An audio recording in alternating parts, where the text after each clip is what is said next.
আজ 25শে মে সকালবেলা নতুন আপডেট পেলাম যে পেট্রোলের দাম আবার বেড়েছে।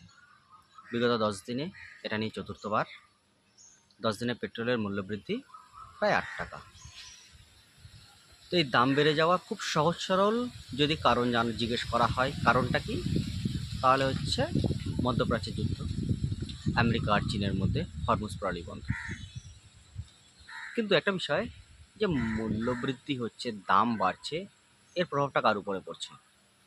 ভারতের অতি সাধারণ জনগণ। কারণ পেট্রোলের দাম বাড়লে যাবতীয় যত নিত্য প্রয়োজনীয় জিনিস আছে সব কিছুর দাম বাড়বে।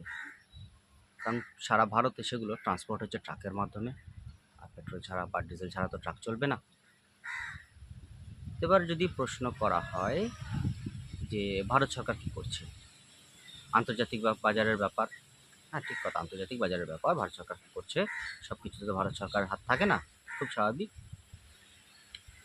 কিন্তু একটা ছোট্ট প্রশ্ন মনে দানা বাঁধে, সেটা হলো যখন 22 থেকে 24 সাল রাশিয়া ইউক্রেনের মধ্যে বিশাল যুদ্ধ, আমেরিকা অনেক স্যাংশন লাগালো রাশিয়াতে, রাশিয়ার কাছ থেকে কেউ পেট্রোল কিনতে পারবে না, তখন ভারত সরকার কিন্তু রাশিয়ার কাছ থেকে প্রায় 30 থেকে 50% বাজার দর থেকে কমে এই পেট্রোলগুলো ক্রয় করেছিল।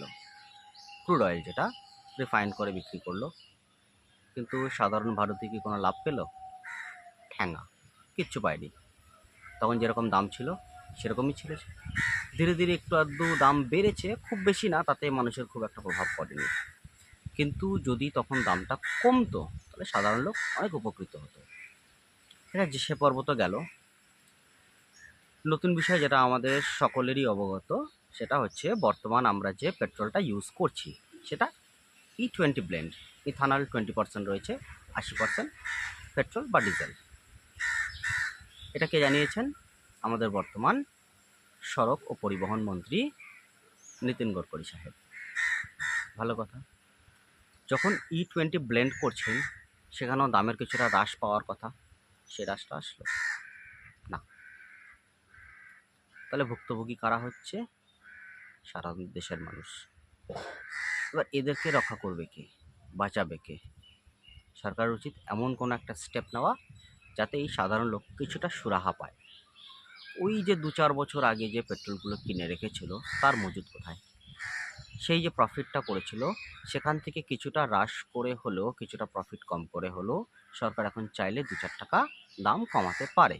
কমাচ্ছে? উত্তর আমাদের সবার জানা।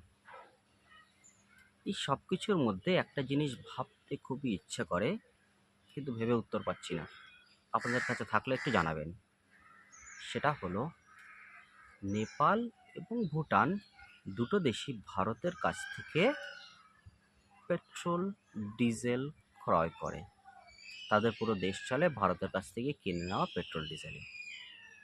এই দুটো দেশ আমাদের কাছ থেকে কিনে আমাদের থেকে সস্তায় তাদের জনগণকে কি করে সেই পেট্রোল ডিজেলগুলো দিতে পারছে?